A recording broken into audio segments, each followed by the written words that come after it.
এটা কোনো promotional video না অথবা কোনো ইনভেস্টমেন্ট অ্যাডভাইসের ভিডিও না। মূলত আমি কিভাবে ২ লক্ষ টাকা ইনভেস্ট করে মান্থলি ৫ থেকে ৬,০০০ টাকা প্রফিট করছি, সেই জার্নিটাই আপনাদেরকে বলবো এবং আমি কি বিষয়ে দেখে যাচাই করে ইনভেস্ট করলাম, এই বিষয়গুলো থেকে আপনারা যে জিনিসগুলো জানতে পারবেন এবং শিখতে পারবেন, এটাই হলো এই ভিডিওটি করার উদ্দেশ্য। আসসালামু আলাইকুম, আমি নাইম আহমেদ। আজকে আমি আপনাদেরকে আমার আরও একটি ইনভেস্টমেন্টের গল্প বলবো। এখান থেকে আপনারা আমার ইনভেস্টমেন্ট সম্পর্কে A to Z জানতে পারবেন। আমি কিভাবে ইনভেস্টমেন্ট করলাম, কবে করলাম, কিভাবে প্রফিট পাচ্ছি, কি বিষয়ে আমি আগে যোগাযোগ করেছি, খোঁজখবর নিয়ে দেখেছি, প্রত্যেকটা বিষয় আপনারা জানতে পারবেন। আমি এখানে ২ লক্ষ টাকা ইনভেস্ট করেছি। এটা গত মাসে, মানে জুন ২০২৬-এ। এই ইনভেস্টমেন্ট দ্বারা আমি প্রায় ৫ থেকে ৬,০০০ টাকার মতো প্রফিট পাবো। তো আমার এই মাসের টাকাটা খুব রিসেন্ট টাইমের মধ্যে আমার হাতে চলে আসবে। আর টাকাটা আসার পর আমি আরেকটি ভিডিও করে বলবো আমি কয় টাকা পেয়েছি। এটা হলো একটি পোশাক উৎপাদনকারী প্রতিষ্ঠান।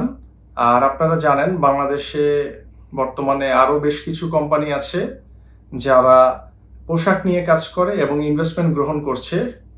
তো আমি যেখানে ইনভেস্ট করেছি, আমি শুধুমাত্র এই কোম্পানিটার বা ব্র্যান্ডের নামটা উল্লেখ করতে পারবো না, কারণ আমার স্ট্যাম্প পেপারে স্পষ্টভাবে উল্লেখ করা আছে আমি যেন কত টাকা ইনভেস্ট করেছি বা কোম্পানির নামটা যেন প্রকাশ না করি, কারণ তাদের এখানে অনেকে ইনভেস্ট করে, অনেকে হয়তো বা সরকারি কর্মকর্তা থাকতে পারে, এই কারণে একটা রেস্ট্রিকশন থাকে। মানে তারা চায় না যে তাদের ইনভেস্টরদের সাথে অন্যরা এসে যোগাযোগ করুক। এটা তাদের কোম্পানির পলিসি। তবে আমি একটা হিন্টস দিব আপনাদেরকে। আর মূলত আমি যখন আপনাদেরকে ওভারঅল সবকিছু বলে ফেলবো, আপনারা যখন আপনাদের দিক থেকে কোনো কোম্পানিতে ইনভেস্ট করতে যাবেন, এই বিষয়গুলো আপনাদের খুবই কাজে লাগবে। ছোট্ট একটি ভিডিও, আশা করি সবাই খুব মনোযোগ দিয়ে দেখবেন। তো প্রথমত আমি ইনভেস্টমেন্টের আগে সবাইকে বলবো আপনারা যেন কাগজপত্র যাচাই বাছাই করে নেন, বা ধরেন তাদের ট্রেড লাইসেন্সটা চেক করেন, বা ধরেন তারা বলছে যে এই প্রতিষ্ঠানটির এই শোরুমটির জমি তাদের নিজেদের ক্রয় করা, বা এই শোরুমটি তাদের কেনা, এই ফ্লোরটা কেনা। তো আপনারা ওইটার দলিল দেখতে চাবেন, বা তাদের সাথে কার কি এগ্রিমেন্ট আছে সবকিছু আপনারা যাচাই বাছাই করে নেবেন, তাহলে আপনারা মোটামুটি একটা বেসিক আইডিয়া পাবেন কোম্পানি সম্পর্কে। তা আমি যেখানে ইনভেস্ট করেছি তাদের সম্পর্কে একটা আইডিয়া দিই আপনাদেরকে।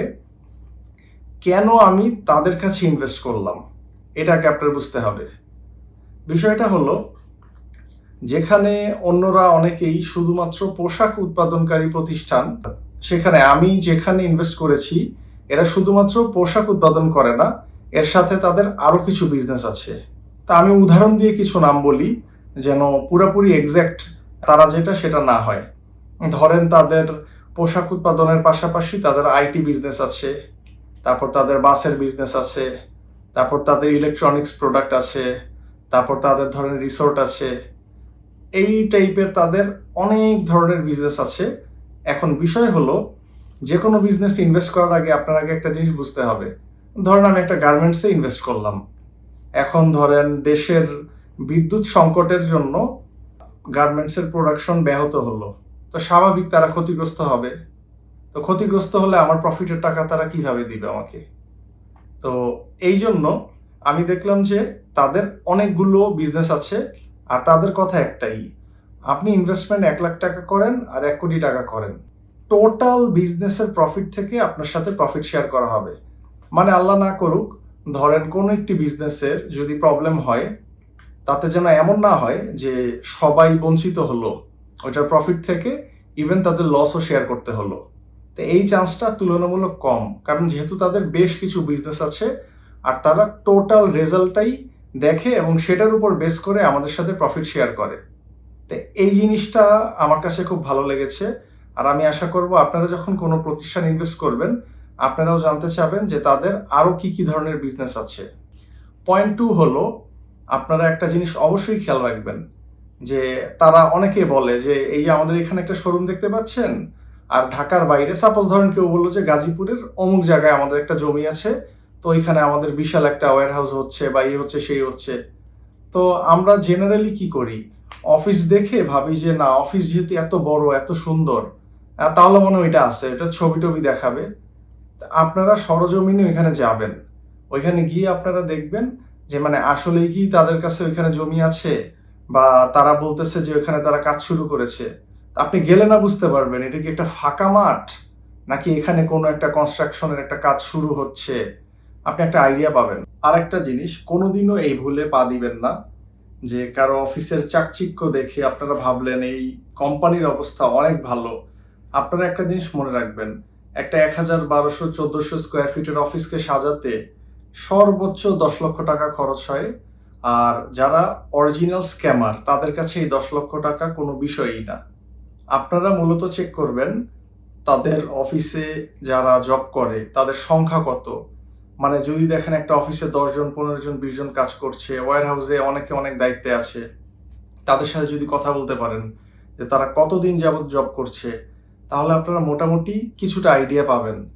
আর আদারওয়াইজ যদি অফিস দেখে যান, আপনারা শিওর ঠকবেন। মোটামুটি আপনারা যখন বুঝতে পারলেন যে এই কোম্পানির নিজস্ব জমি আছে বা কত টাকা ইনভেস্টমেন্ট আছে তাদের টোটাল, তারা কি আপনাকে প্রত্যেকটা টাকার হিসাব দিবে নাকি, বা তারা আপনার প্রতি কতটুকু অনেস্ট, তারা কি কি এই স্ট্যাম্প পেপারে উল্লেখ রাখছে, সবকিছু আপনি যখন জানা শেষ হয়ে যাবে, যেহেতু আমি কোনো ফিনান্সিয়াল এক্সপার্ট না বা আমার এই বিষয়ে কোনো ডিগ্রি নেই, সুতরাং কোনো এক্সপার্টের সাথে কথা বলবেন, বলে যে কোনো জায়গায় ইনভেস্টমেন্টে যাবেন, তার আগে যাবেন না। যে জিনিস আপনি বুঝবেন না সেখানে যাবেন না। যে কোনো জায়গায় ইনভেস্টমেন্টের ক্ষেত্রে অ্যাটলিস্ট তাদের বিজনেস মডেলটা বোঝার চেষ্টা করবেন। কারণ আপনি যদি বিজনেস মডেলটা বুঝতে পারেন, তাহলে আপনার কি লাভ হবে না লস হবে আপনি কিছুটা আঁচ করতে পারবেন। আর বিশ্বস্ততার ইস্যুটা তো থেকেই যায়, কারণ আপনি ভালো খারাপ সেটা লেনদেনের পরই বুঝতে পারবেন, আগে বোঝার কোনো ওয়ে নেই। এবার আসি এই কোম্পানি থেকে আমি কি পাচ্ছি। এখানে আমি ৩০০ টাকার স্ট্যাম্প পেয়েছি, এখানে সকল নিয়ম কানুন লিখা আছে, একটা চেক আছে, তারপর একটা ছবি আছে ওনারের, তারপর ট্রেড লাইসেন্সের কপি আছে, মূলত এগুলো আছে। আর জামিনদারের স্বাক্ষর আছে, মালিকের স্বাক্ষর আছে, আমার স্বাক্ষর আছে, নমিনির স্বাক্ষর আছে। তো এখানে আপনার লিখা আছে স্পষ্টভাবে যে আমি প্রতি মাসের ১ থেকে ১৫ তারিখের মধ্যে আমার এই প্রফিটের টাকাটা পেয়ে যাব। মোস্ট ইম্পর্টেন্ট আরেকটা বিষয়, যদি আমি কখনো এই টাকাটা উইথড্র করতে চাই সময়ের আগে, যেমন এটা আমার ১ বছর মেয়াদি, এটাকে আমি ১ থেকে ৩ বছর পর্যন্ত রাখতে পারবো। তো আমি যদি তার আগে যদি আমি টাকাটা তুলে ফেলতে চাই, সেক্ষেত্রে আমি তাদেরকে একটা লিখিত নোটিশ দিব এবং তারা ৪০-৪৫ দিনের মধ্যে আমার টাকাটা আমাকে পাঠিয়ে দিবে। তো আমি মূলত আপনাদের কাছে শেয়ার করলাম আমি কি কি বিষয় দেখে একটা কোম্পানিতে ইনভেস্ট করি। আমি নিজেও জানি না আমার লাভ হবে না লস হবে। আমি যে সকল জায়গায় ইনভেস্ট করি, আমার ওইখানে জানার কোনো উপায় নাই যে কোনোটা কি আসলেই আমার লস প্রজেক্ট। এমনও হতে পারে কোনো প্রজেক্ট থেকে আমি টাকাই ফেরত পাবো না। একটা সাধারণ মানুষ হিসাবে কোথাও যখন ইনভেস্ট করা হয়, আপনি যেমন রিস্ক নেন, ঠিক তেমনিভাবে আমারও রিস্ক নিতে হচ্ছে। আমরা কেউই রিস্কের ঊর্ধ্বে নই। তো আশা করি আপনারা অনেক কিছু জানতে পারলেন।